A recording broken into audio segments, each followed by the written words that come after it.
Now live. Hi everyone, this is episode 4, if I remember the sequence, yes. And I didn't promise, but as it turns out, I am going to present every time somebody who's smarter and way cooler than me. So in line with that, we have somebody who's gifted and very driven, literally, in his career. To bring you online, because that just makes a good episode, right? If I were to screen share with you what I do, trust me, it'll be very flat. But what the camera loves is somebody who's had some nice stuff, some interesting stuff to go in his career. So that's the whole point of this IGLivin podcast. I know it's a techie kind of a name, but hey, I asked you for name suggestions and I'm still to receive IGLivin podcast because it starts from IG Live. So today's guest is Aninda Sardar, who happens to be a year senior to me at school, and that's way back now. That's been 20 years. 20 years since I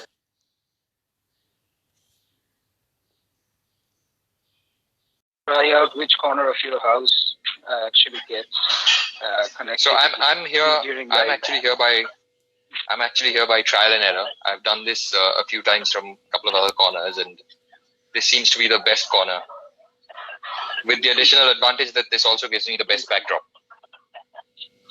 It is the best backdrop. Wow, look at that. It's a picture perfect backdrop. It's almost like a projection. I'm the only one that's ruining it, isn't it? Those are books. They're taken from a distance. They almost look like DVDs. They are so no. They're all books. They're all books. They're all books. Must read. Must read. We'll get into must all read. that. Must read. Yes, we shall. Where are you? Which part of the world are you in? I am in Kolkata. I'm lucky to be locked down with family. Yeah. Oh goodness, you are in Didi's hotspot. Yes. I'm in the hotspot, not the Wi-Fi hotspot, unfortunately. So tell me a little bit about you. I mean. I'll tell you as I go along. It's been like two decades we've met. Yes, I actually miscalculated and put out on the Facebook saying that it's been a decade and a half. I remember it's been about 2 decades now, which is amazing because 2 decades, because we went to the same school. Our mothers went to the same school. If you still live where I think you live, that would be within walking distance from my house in Calcutta. So it's amazing that we haven't met in 2 decades. Yeah, you moved to Pune very early, and I don't remember your stint before Pune. I don't quite remember your stint before Pune.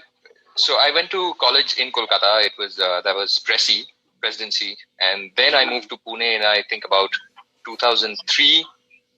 I was in Kolkata for a brief short stint in 2005, I think till about November, and that's when I got married, and then I moved to Oman, and I was there in Oman for about 3 years. Came back to Delhi. That was 2009. A long time. I'm an old man. No, I mean, the Instagram live for old men, you would say. Oh, I don't mind. I believe old men are in season as of today. Yeah. So, what the hell happened? You turned your camera, I guess. Yeah, sorry about that. My phone's been acting up ever since I dropped it. And it's almost like standing on tiptoes, right? Because you've got a balance of vertical phones. Oh well, that's how it dropped out the first time because oh, there's Shorish, one batch your senior. So yes, Shorish, we agree that matured and nurtured like old wine. Yeah. Personally, I prefer whiskey, but yeah. So what have you been up to? I keep seeing your pictures, etc., on Facebook, on Insta.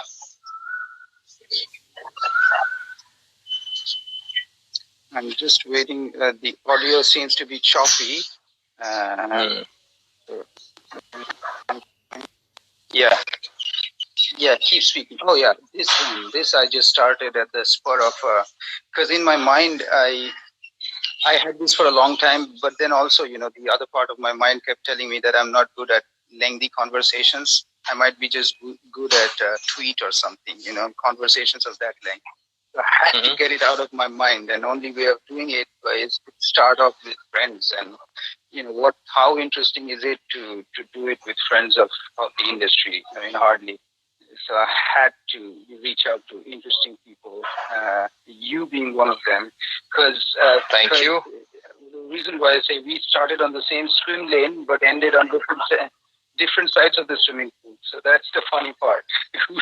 Yeah, it is. At the same end, but we got out. But we came out other ends. Yeah, that's true. Yeah. So that's so life. Really interesting. Life actually was pretty interesting, and what happened was when I was in Pune in journalism school, one of those things that you have to do in any of those schools is go through internships. And I had this bizarre idea, because I was always into cars and bikes. I had this bizarre idea of interning with this magazine called Overdrive. It's now a show. It's probably India's second largest auto magazine. At that time, there were hardly any options back in 2003. So I dug up their office address, tracked them down, went there, armed with a letter from the college dean, who said that he's a dependable sort of a chap, which was a lie, but he was kind enough to give me that letter. With that, I managed to get in a 1-month internship. At the time, all the bigwigs who are editors now in their own respective places, they were all part of that one team. It was a fantastic team. I think it was the best team in terms of automotive journalism at the time, if I may say so. And I got to work with them for about a month, and then I obviously, Bengali, lazy, doesn't want to go back to studies, but wants to live that life. So I sort of spoke to the editor at that time, Adil Jal Daru Khanawala. He's still around. He's still very, very active in that circuit. In fact, he's one of the stalwarts of that field. So he was kind enough to let me do sort of an extended internship, which turned out to be a part-time job. And that's where it all began, really. That was end of 2003, I think. But I didn't... thanks for saying that was the best bizarre idea ever. I absolutely believe so. Well, from there, I moved back to mainstream journalism for a little while. Then I moved to Oman, as I said. And then eventually in Oman, I did a few automotive stuff. I went there to do travel journalism and ended up doing a whole bunch of things. And eventually, I think after about 3 years, I had this stupid idea of wanting to come back. At that time, there was this publication called Auto Bild, which is a German publication, but was being produced out of India as a joint venture with the India Today Group and the German publishing house. So I joined them as the chief sub editor of the mag, and no looking back, have been around ever since. Eventually, I think sometime around last year, I realized that, I've done enough of automotive, traveled the world, not as much as some of the others have, but less traveled, if I may say so. But I've traveled a bit, and I figured I wanted to do a few more things beyond auto. So that's when I ventured out into lifestyle, and Urbane was one of the things that's happening in Pune. So Urbane worked out very well. So touch wood, things have worked out so far until this bloody lockdown hit us square in the face. So that's my story in a nutshell. So Yeah, and I know you skipped huge parts of it, and all of them are pretty deep in itself. But since you got to the lockdown phase, let me ask you: did you guys switch your mode of operations to 100% online? I mean, how are things working out right now? We had to. At the beginning, it was a question of whether we want to print, how we going to print. We were still debating all of this when the lockdown was enforced to its maximum extent. And what happened was the press, where we physically go and get the copies printed, that shut down. The railways shut down. So then it was a natural call to decide that we are going to release the magazine in only on our digital platforms, because even if by some stroke of luck we managed to get it printed, there was no way of distributing it. It would never reach the stands. People wouldn't be out on the road, so it would be pointless. It wouldn't reach anywhere. So that's when we decided that we are going to keep it all digital, at least for now. If the lockdown eases or opens up, then we relook at printing, then we relook at the whole thing of going back. But for now, it's very much in the online space. In any case, I believe the online space would become sort of what the print space used to be, say, about 10, 15 years ago, is where the online space will be today. That's how people are consuming content. At least that's the indication in the metros. Of course, readership on the rise. It is increasing, but that revolution, if I may say so, is happening mainly in the vernacular space, where there's still large gaps in terms of content. In the urban English-speaking space, people are increasingly moving to crisper, shorter, tighter content formats, like Twitter becoming an almost virtually a replacement. It's not exactly a replacement, but virtually a replacement for television and print media as far as news consumption is concerned. I mean, you don't go to a newspaper anymore to look at news. You don't switch on the telly for the news. You look at the Twitter feed. Exactly. You look at the Twitter feed, and then you go to the telly for the online, for the primetime debates that will happen on that subject. So that's how the consumption patterns are changing. How about lifestyle? What do you see happening in lifestyle? Lifestyle, well, I've been fortunate enough to have seen an epoch of lifestyle changes, as it were. I mean, you and I grew up in the same locality, the same kind of environmental impacts, not in the terms of ecological impact, but the environment in which we grew up. The kind of exposure that we had then, and then post 1991, the liberalization phase, and now then with the internet age, I think lifestyle-wise, our lifestyle has nothing in common with our parents' lifestyles. And if I were to draw a parallel, I think our parents were closer in their lifestyle to their parents than we are to ours.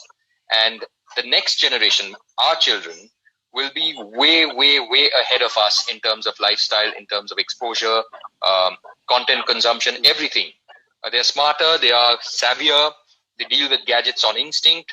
I mean, I'll tell you a story. This mobile phone keyboard, we normally type. So there was one instance, I think this was a few years ago, when my elder daughter showed me how to swipe and type.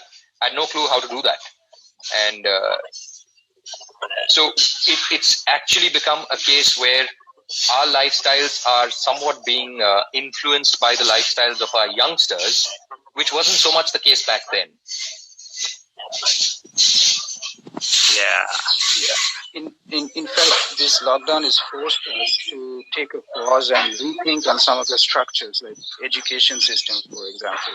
I wanted to revisit this with you, since we undertook the same education system, and I clearly remember your notes. When I got a chance to borrow your notes, they were like print.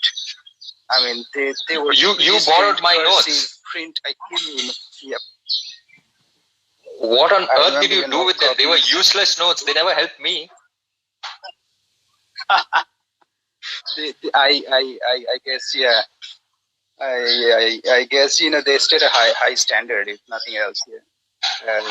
You flatter me. So, you flatter me. I don't think either of our teachers would have been impressed with those notes.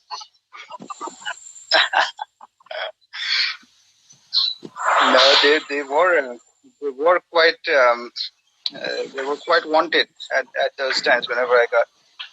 Damn, I should have sold them. Yeah. You should have. Yeah. Would have made a neat buck back then. How much? So, handwriting is a very emotive topic for me because I got interested in handwriting quite some years back because back in the day when there was no internet, there was no way of reading up stuff on the net. We used to get this magazine, Reader's Digest, back home, and I would read them voraciously. So one of the articles on them was about graphology, how you can analyze a person's character from the way they write, and how writing it was a classic essay on what was wrong with the schooling system in India. I don't know if you remember, but class 1, 2, 3, you got battered for bad handwriting. I mean, you got punished. You had to hold your ears, stand outside of the class, get whacked around, and nothing would improve it because your handwriting is a result of your character and not the other way around. Right? So that's something I learned in class 8, and handwriting has been an emotive subject ever since. So while I do try to sort of tell my daughters to improve a little bit so that at least people can read it, by and large, handwriting, I think, is it's just one of those things. I grew up in a society where parents would tell you, why can't you write like that guy who writes so neatly? And try as you might, you wouldn't be able to, because obviously your thought process, your character is different from that guy who's writing it. So yes, and things like now, I was diagnosed to have ADHD. Things like that, they bear down on how you express, totally, how you're able to even speak or write, and it might have nothing to do with you not trying enough. No, so first and foremost, I had no idea that you were diagnosed with ADHD. I had no knowledge of that. But yeah, it is a fact that, the Indian schooling system, and it continues to remain so. If you look outside of the slightly fancier new age schools, if you look outside of that, there is a lot of emphasis on personal effort, and there is very little effort on the part of either the parents or the school authorities to try and figure out if there is another problem. If it's not a question of, it would be so easy to pass it off as, this guy's just plain lazy, he's just stupid, he doesn't want to do it. Now, Amir Khan made that wonderful movie, Tare Zameen Par. It sort of touched the tip of the iceberg, but the problem is actually far deeper. And no amount of rules actually help, because a lot of these learning abilities or disabilities or learning issues, a lot of mental issues are just classified in a bucket which says that, you got to deal with this on your own because you're just not trying hard enough. It's so easy to brush off under the carpet. You're just dumb. You're not trying hard enough. As if, if I stood on the bench holding my ears for 20 minutes, I would be able to automatically understand that difficult math problem, which I couldn't make head or tail of. I mean, to me today, that seems like a stupid method to teach, but that was the accepted sort of rule. I mean, yes, agree. All sorts, dyslexia, ADHD, anything. Whack on the face, dusters on the knuckles. Peter Sidney. Goodness! Don't remind me. Six of the best. Oh, don't remind me. I think just day before, I was telling my wife about Sydney and D'Souza, how they used to whack us around, and there was Mr. Sutherland. I think you went to section A, was it? B. You were in B. Okay, so you would have had Sudha Biswas and Mr. Sutherland also. Yes. So, who would not whack people around so much? But I remember in section A, class 2, there was one Mr. Robertson, we were shit scared of him because he would whack the hell out of people. D'Souza was one who would beat the crap out of us. Sydney was one, and of course the usual Kormokar and the rest of them. So, but yeah, I mean, beating up was such a natural part of growing up. Having said that, I don't believe it's all good, all bad. It's not black and white for me. It's a little bit of a gray area. I do believe that some parts of the disciplining, I and my friends from my batch have accepted because there was a lesson attached to it. And then there was some who just beat the hell out of us because they were angry or frustrated. Them we still can't stand. So if the punishment came from a guy Dantes who also had lessons to hand out, where the at the end of the game there was a lesson to be learned, I think we accepted that and were less scarred by that than the other kind, where it was just a question of you have to bow down to me or I'm going to beat the crap out of you. Yeah. So another brick in the wall. Another brick in the wall. Yeah. If you're not a brick, you can't be anywhere. Yes. So yeah, I mean, I think the lockdown has forced ourselves to revisit, these ages of structured education system, or how we were regimented, and what is the direct connect with how we turn up in life? I think it's a valid question to ask. It is forced us. So one of the things, this was a discussion that was going on partly on Twitter, partly on my college group, about how the Indian education system, as it moves towards the higher level, sort of, and we focus more on stuff like engineering, medical, or whatever, you name it. There is absolutely no space for educating a man or a woman into the ways of empathy, human empathy. There is no such concept. So you have these wonderful, fantastic people earning lakhs and lakhs of salaries or more who have zero human empathy because it wasn't a metric for success.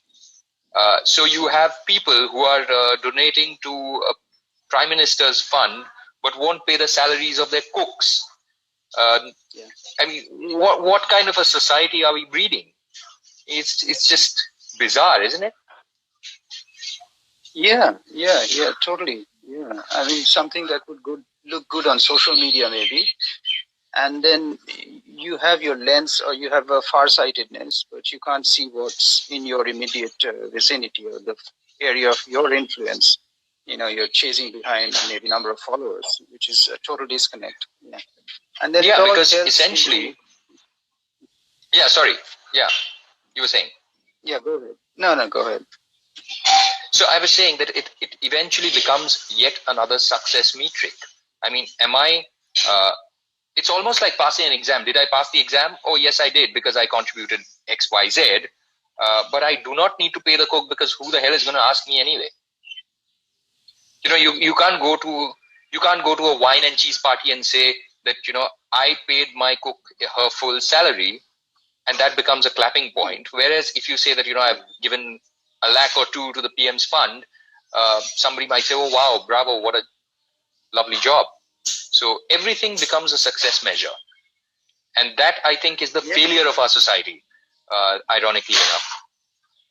Yeah. I'm not sure how other countries' education systems are varyingly different in this case, but yeah, totally. I mean, empathy, because it plays out in your larger life, right? Your married life and how you deal with your children and how patient are you. We've got to realize what kind of influences have affected you. Like, for instance, speaking for myself, I mean, I have a few anger management issues of my own, and I had to deal with them for years and years and years. I had no idea that I had.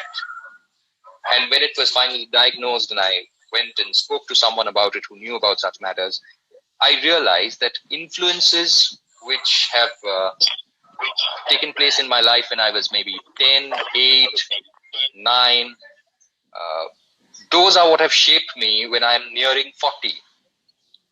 So it's not as if it's something that's happening today that's impacting your life. What is impacting today is only going to show up in another 15-20 years, as they say now. Just in remote corners of the society where you just don't have the physical infrastructure of the school. Exactly. I mean, who's to say? Let's say 5 years down the line, let's say you're in Lucknow, but you want to attend that fabulous school in Delhi. You might just be able to. Yeah. I mean, who's to know? I don't know. It sounds very far-fetched today, but then last month, the idea of us working from home all the time, our children going to school on a laptop, was just as far-fetched, wasn't it? Yeah, it was. Yeah. On the other hand, a beautiful thing I heard from one of Isha's primary teachers was kids don't come to school to learn because they learn everything at home. They can learn everything for the parents. They come to school to socialize. I like that concept. Well, speaking for myself, I think I was doing that even back then. They tried their level best to beat some learning into us, but I think we were there mostly to socialize. I hated missing school because school was so much fun. And back then, classes weren't really small like how they are. Today you have a classroom full of 20 kids.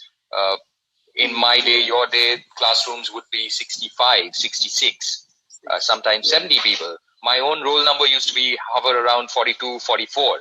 So, and we had this group of around 21 of us. If you remember, that we were a nasty bunch. We weren't very liked, and the whole point of going to school was getting up to all kinds of mischief because it was fun. It was not so much about sitting down and learning and studying. We did learn though. We did learn how to bunk classes without getting caught. We did learn how to put one teacher against the other and get the football out when it wasn't really our time to. We learned how far we could remain kneeling on our knees till at what point they would get skinned. So we learned all of those, but not so much of the biology that the teacher wanted us to learn. Yeah, true. We just learned what we wanted to learn. I learned, I love to draw. So I got exceptionally well at biology for some reason. I never got to be a doctor or whatever, but I like to draw. I just enjoy the drawing part of everything. Drawing of geography, drawing of biology. If given a chance, I would draw things on my history as well. Somebody coming and fighting on a horse. Because I just like to draw. So my interests were just as diverse, as it were. So on the one hand, I loved physics because physics was all about concepts and so on and so forth. Hated chemistry, hated biology even more. I mean, if biology were a man, I'd probably stab it. Loved history, but couldn't stand geography. Now, as luck would have it, you had to buy the package. You couldn't just get physics and history. You had to buy history, geography, and civics. And you had to buy physics, chemistry, and biology. So another terrible idea. I don't know who. Yeah, that's one thing I really wish it could change. Just like in our industry, just like software as a service, but pay as you go.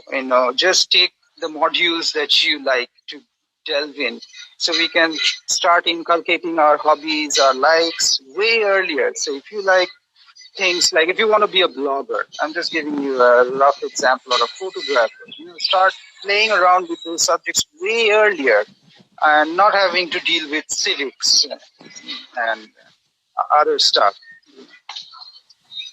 I wish things turn out as modular during this lockdown. Pick and choose. So I don't. I'm. See, at the end of the day, I'm a journalist. I've been dipped in skepticism and cynicism as much as possible.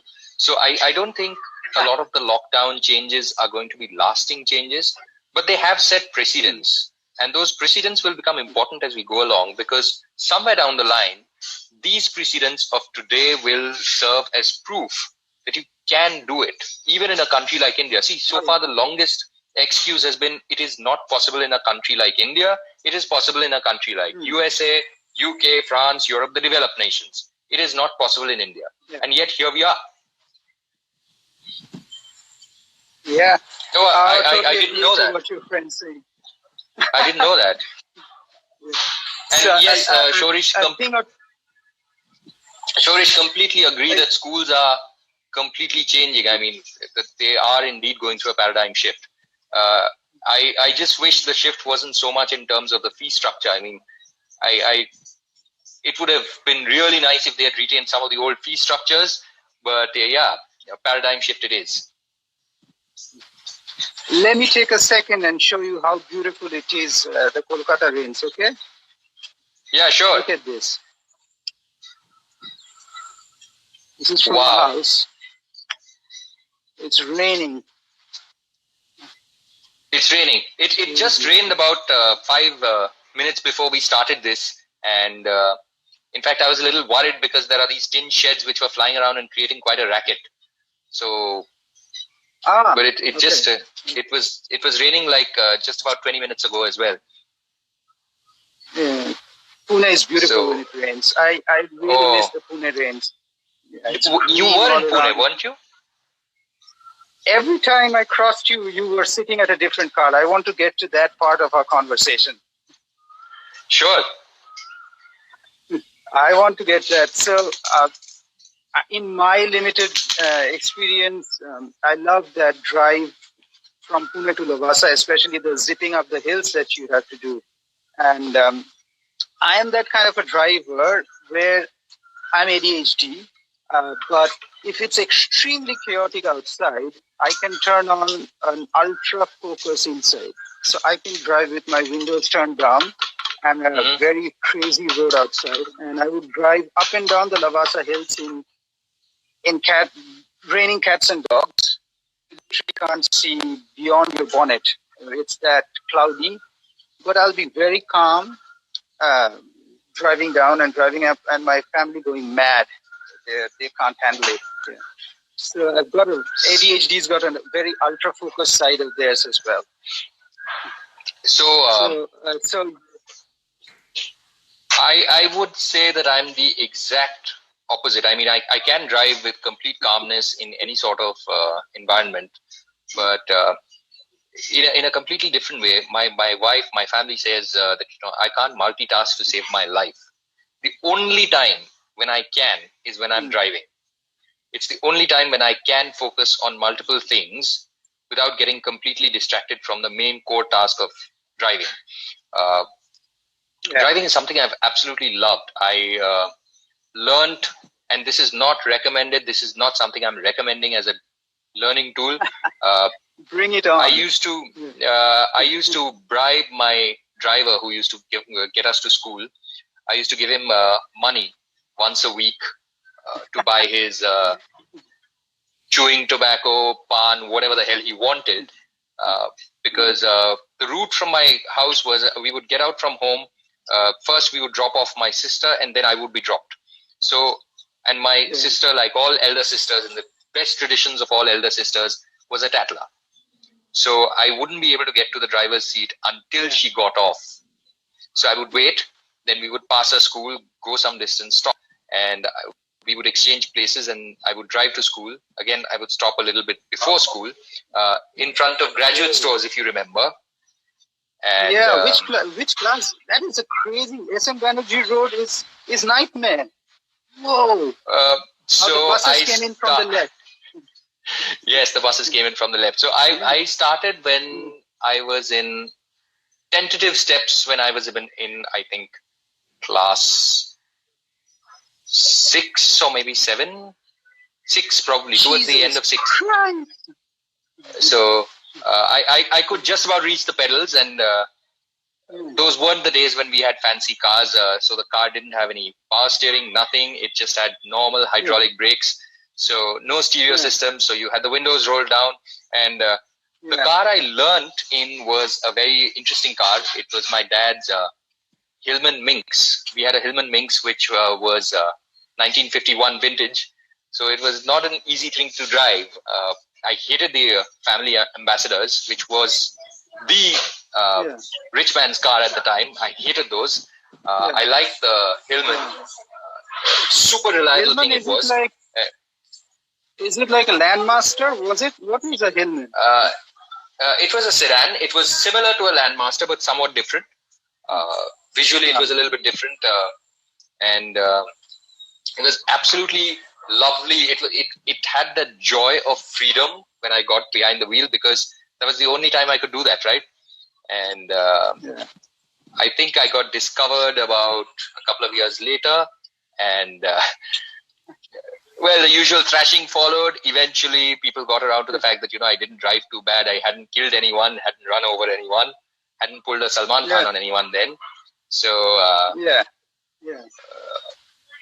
so they sort of said, okay, maybe it's time to get your license when you. Well, foreign car, yes, it was Showries, but it was also probably third or fourth hand, so I have no idea what it was. Yeah, I mean, a class, whatever boy driving in that Moolali stoppage, taking that right turn, hand him a driver's license right then and there. I mean, no questions asked. That you pass any kind of test. You have to understand. We are dealing with old school Bengalis here.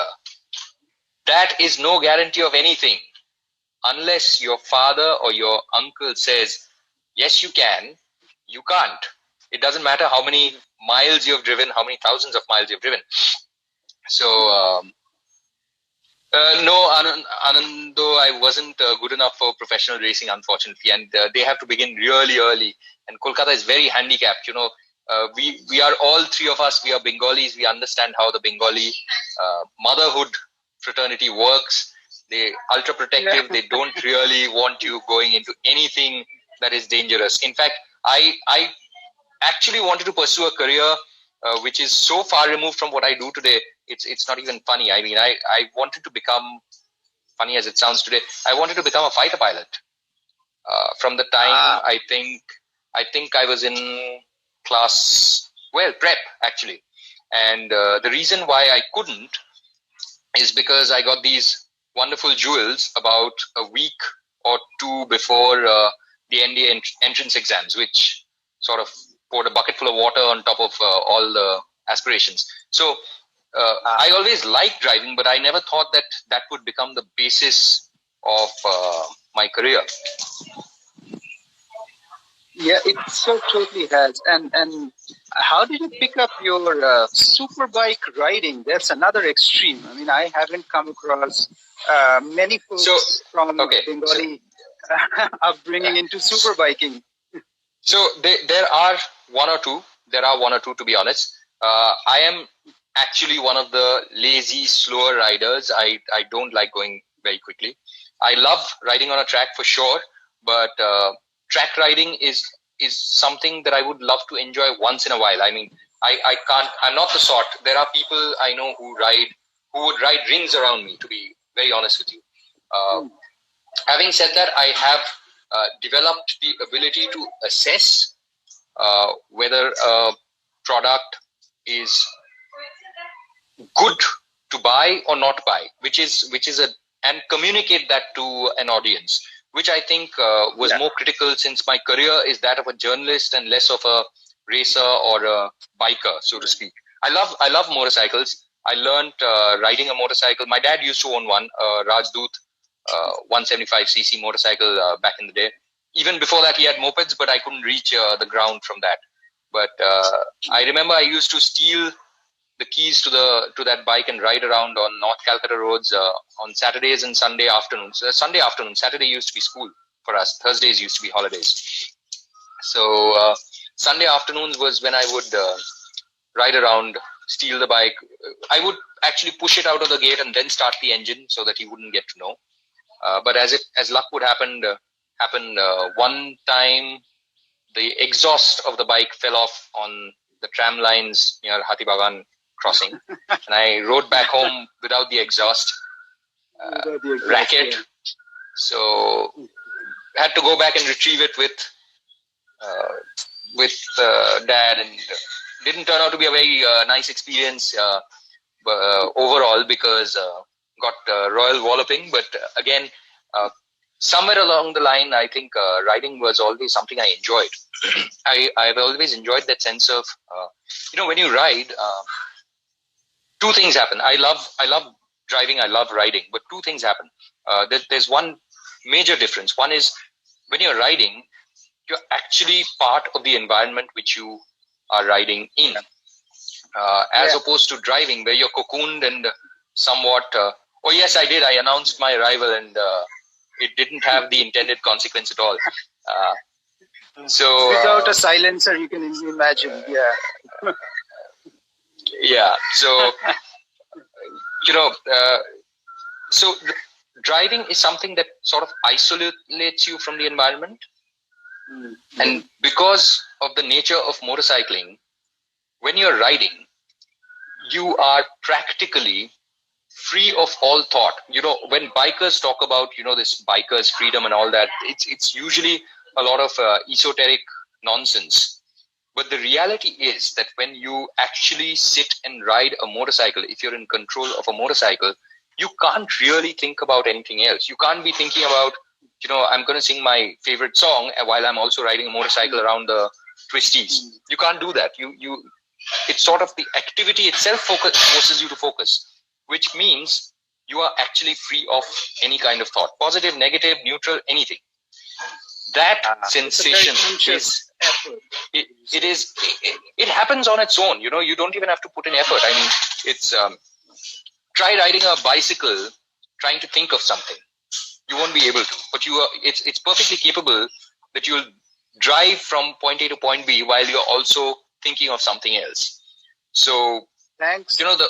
Thanks of mentioning bicycle. I finally feel included, because that is all my. This is my risk appetite. This is all that I feel. Now I feel included.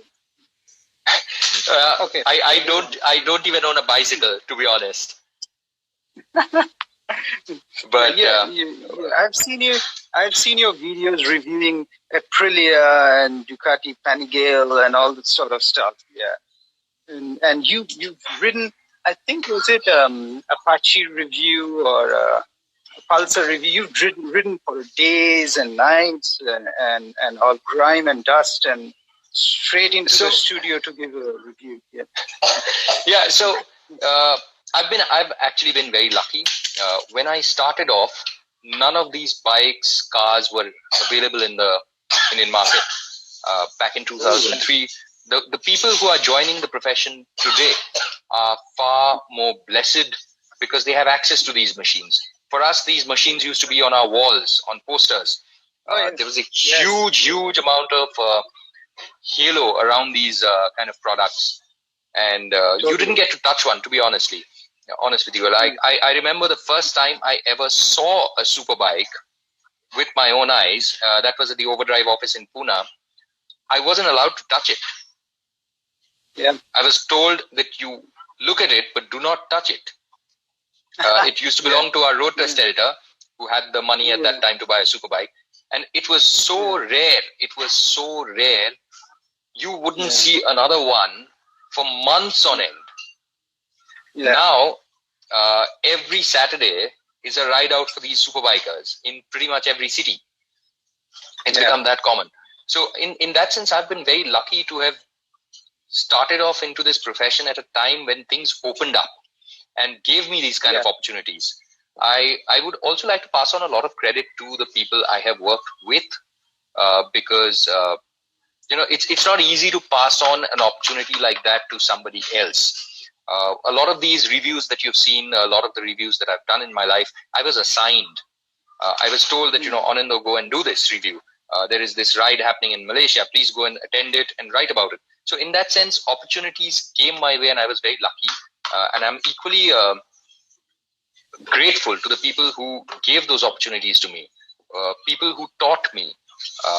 A lot of people now, they learn from the internet. We didn't have that luxury. We had to learn from people around us. And these people, unless you learn from the right people, you ended up with the wrong knowledge. And that can be, that can literally spell disaster. No, I didn't ride the FZR 800. Not too many Yamahas under my belt. Few Ducatis, yes. A lot of Harleys, a lot of Royal Enfields, a lot of the Indian bikes. I actually prefer although I understand the aspirational aspect of superbikes, I prefer Indian motorcycles, small capacity, medium capacity Indian motorcycles, because I do because it's very easy to be lured by the uh, attractiveness of a big ticket, big flashy motorcycle. But most of these motorcycles are way beyond our own riding abilities. 70-80% of the crashes 70-80% of the crashes that you deal with in India is because of rider error, because the rider is riding way beyond his own limit, and the bike is still very much within its own limits. I mean, to put things in perspective, we are talking about, say, an average family saloon car in India produces less than 100 horsepower. A decent superbike will produce about 100 horsepower and weighs only about 150, 160, maybe 200 kilos. That's in the hands of a person who can't handle that, who doesn't understand that. It's a killing machine. So it is, and you could literally kill yourself in the garage parking lot or the parking lot. So I call me a bit of a chicken if you like, but I prefer a medium capacity bike which I can handle and therefore I can enjoy. The other thing to remember is when you're riding these bikes, the faster the bike, the bigger the bike, the more powerful the bike, the more focused you have to be. Which to me, the kind of riding that I do, that I like to do, it detracts from the biking pleasure. You know, you're thinking so hard about what you're going to do next that you're not really enjoying the ride. It's over before you're done with it. I'd rather have something more manageable. It's almost like street hawk. You know, all you see is the guy's face, super focused, and the lights all over his helmet. Yeah. Street hawk. Actually, I remember I wasn't a very good artist. I mean, if you remember Topon Mitro, he never gave me anything beyond 58 in my whole life. But I remember I used to draw or try to draw what I thought looked like a street hawk, and draw all kinds of stuff. But street hawk was a huge influence, I would say. I don't think it was a conscious influence. I don't think at any point in time I saw myself as Jesse Mark riding out of a van and taking on bad guys. I didn't see that happening. But yeah, I mean, the idea of that bike, that riding suit and that black helmet, it was pretty cool. It had a charm about it, Captured our imagination unequivocally during that time. All of us growing up, Street Hawk, and then Knight Rider. So not so much Knight Rider, but Street Hawk. Jason Tuttle and Jesse. Yes, Knight Rider. I actually used to.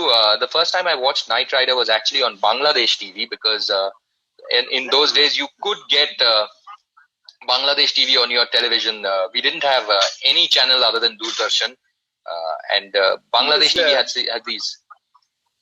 He was the Baywatch guy, I guess. It was David Hasselhoff, Hasselhoff, yeah. Shorish, it was called Hyper Thrust, and it was 300 miles per hour, which is impossible. I mean, you wouldn't be able to, even if you stuck rockets to the bike's butt, you would still not be able to get it to that speed. But yeah. Yeah. Those. That's true. So I got a couple of favorite questions I was up my sleeve to throw at you at some point. That is, okay, given the lockdown is lifted, and choose any circuit in the world, okay? Okay, within the confines of the circuit, yes. Yes. I wouldn't mind it right. We're at a very interesting juncture of our conversation. Let me turn the lights on here.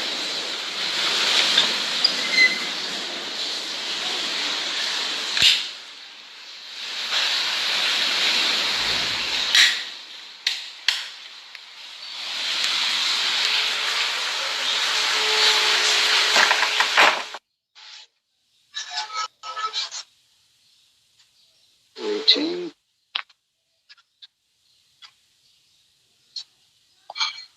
Sorry guys, we got sorry about that. We just we're bongs, we just keep talking. Yeah. So we were just getting started. Yeah. We were just getting started. So I think the point where we dropped off was, Anirban, if I remember correctly, you asked me my favorite circuit after the lockdown ends, and this could be anywhere in the world, right? We are talking Khayali Pulau stuff, right? Yeah. And what car would you pick? It's a tough one. I'd probably want Silverstone in the UK in Ferrari 250 GTO.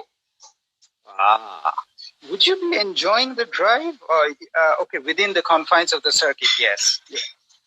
Yes, I wouldn't mind it driving outside either. I mean, it has been my all-time favorite car for the longest time ever. I can't think of a car that has remained in my list of top 3 for that long. Something about it. I have no idea what.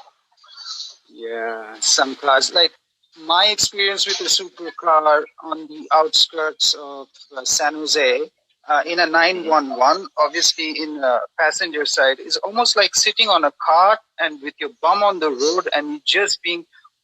The only feeling that I recall is the engine growl all around you, and you're being darted across. That's all I recall. Not so much about the comfort factor, because it causes something in your stomach, but the engine growl that takes you. Love that. So I think the reason why some of us enjoy the whole experience of a supercar or a fast car, or even a lot of motorcyclists for that matter, is because it is capable of generating raw sensation. We mostly live in very sanitized societies. Sanitized societies where real raw sensations are kind of sanitized out of our existence. And when you get to that, you feel more alive. One of the motorsport greats, I had said that you feel most alive when you know that you're that close to danger. That danger makes you feel alive. So while I would not like to flirt with danger, but the idea of doing something that might be dangerous or that might produce a lot of excitement and sensations, it's a draw. Is those primal hormones or primal feelings that we don't brush by that often. So, if I may say so, it's a bit like a drug, because when you're going really fast, or when you're accelerating really fast, or when you're turning through a corner really fast, there's a rush of adrenaline, and that sort of it's very addictive. You want to feel it again and again. For some only. I qualify that by saying for some only. I know people who have gone to a track and driven fast or something, and they've never gone back because they didn't enjoy the sensations of being thrown around, of those lateral G's being pulled, or a car sliding out of control. They don't like those sensations. They want to play it safe. For them, it's a different thing that acts as a drug. So yeah. And your drug may not be shared. So when a small story here, this is about when I met my wife, and she was working in London for a small stint before she came, and we got married. And I think it was a birthday coming up or something. And I said, hey, you know what? How about, so you can buy these small trips in Silverstone, right? You can rent a small ride. And I offered. That was the brightest idea. Not so much. It ended up being a dress of sorts, some kind of dress for the same amount of money. So choices. Oh well. Choices. But yeah, I don't. Yeah, you were asking. Now that you've shared some bits of your childhood, I can find those strings to draw upon that ended you up here. Sneaking out with a motorcycle, riding at class 6 or 7, starting to drive at class 6 or 7. Those are not common activities by any sort. Well, they're not common in Calcutta for sure, but you'd be surprised. Most of the racers Any of them, the good ones, the bad ones, the mediocre ones, they start earlier. All the world's top racers, drivers, they start as young as 4 and 5 and 6. My earliest memory of any, my earliest memory of anything to do with a car actually goes back a little bit earlier. So my family has always been a consistent participant in the Calcutta Vintage Car Rally, the one which is organized by the Statesman every year. So I used to go along. So we had two cars going into that rally. One was my grandfather's Rolls Royce, which was a 36 Phantom.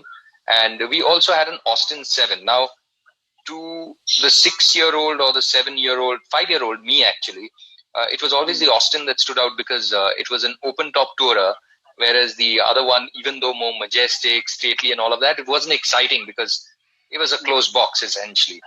So, and these cars would require hours and hours of tinkering for them to be roadworthy. And I remember on afternoons when my mother would try and put me to sleep in the afternoon because, well, kids are a pest at that age, right? So I would pretend to be asleep, and we had the workshop at home in Calcutta. So there would be this guy, my uncle's favorite mechanic, who would be tinkering around these cars. So I would just run away once she fell asleep. I would know from the sound of her breathing that, the breathing would become a little even, and I would know that, okay, now she's asleep. I would just quietly move her hand and run away straight to the workshop. And then I would spend about 3 to 4 hours. So something about cars, those mechanical devices, has always attracted me. So I would pretend drive for hours, listen to the sound. I actually remember listening to the sound of, there's a particular sound that you get when you tinker around in a mechanical workshop of clinking metals and sparks. And I remember those sounds, and those sounds are, you don't get to hear them anymore because most cars nowadays, they have electronic circuits. You plug it to a laptop. You can't really go into a service station, service workshop and see what they're doing to your cars. But back then, everything was mechanical. So you could actually hear those, and those sounds used to be very attractive to me. They were like music. They were like your orchestra growing up, yeah. And that's deep. Little bit. That's deep for a little kid engrossed in, and that's not the flashy part of, it's not the... No. That's in fact, we were talking about my profession earlier on. That's the other thing that my earliest stint at Overdrive taught me. The profession, what you see in the pages, what you see on our Facebook, on our social media, is the glamour part of it. Is the extreme glamour part of it, where you see these fancy machines and you don't have to pay a dime for them. You travel the world. It's absolutely fantastic. But that's not all there is to it, right? I mean, it's like any other profession. There's a more mundane, routine side to it. And it's only those who enjoy every part of it that can actually last it out. If you enjoy only one part of it, if you think you're only going to get the supercars, no, I'm sorry, you won't do that. I mean, one of my most memorable stints in recent times, we did this drive around India. We did 28 states of India in 28 days in a Renault Kwid. I was part of the team that did it in a Renault Kwid, yeah. And we were doing it in legs. I did drive a part of it, two parts, one part of it. I drove a total of, I think, around 6,000 or 6,500 kilometers in the Kwid, and it was thoroughly enjoyable. As enjoyable almost, not, I say almost because otherwise it would be a lie, as any other trip that I would have done in any other car. Because the joy is in the driving, and sure, the machine makes a difference, but it was also the sense of accomplishment. When you drive 6,000 kilometers in a car like the Kwid, which is designed to remain inside the city confines, and you do it, and at the end of it, you come out without a scratch. It's and by a scratch, I mean anything. I mean, we 6,000 kilometers, we didn't even have a tire puncture, not one engine misfire, not a spark plug cleaned. We weren't dead tired when we were reaching places. So when you do all of that, there's that sense of accomplishment, and you like it. You like that sensation. I mean, sure, if you had given me if somebody had told me do the same thing in a BMW Z4 or a Audi Q8, sure, I would have loved it. But it wasn't as if the machine made a humongous difference to the sense of accomplishment. Oh yeah, and in India you would have been super anxious to drive around in a Audi Q8 marketplace around marketplaces. It does have an impact, because there were times when we would stay in places where you really don't want to park a very fancy, expensive car. Because remember, these again, there's a sense of responsibility that people don't see. These cars don't belong to us. These cars, these are cars which are being loaned to us. They are worth lakhs and lakhs of rupees, some worth crores, which are being loaned to us by manufacturers. If I crash one, somebody bears the cost. Ryan, we also did the 10,000 in 10 days. Ryan, in fact, who you see here as Lowdown Lee, he's my colleague from another publication called Car India and Bike India. So he and I were part of a team where we did 10,000 kilometers around India in 10 days. One bike, one car. It was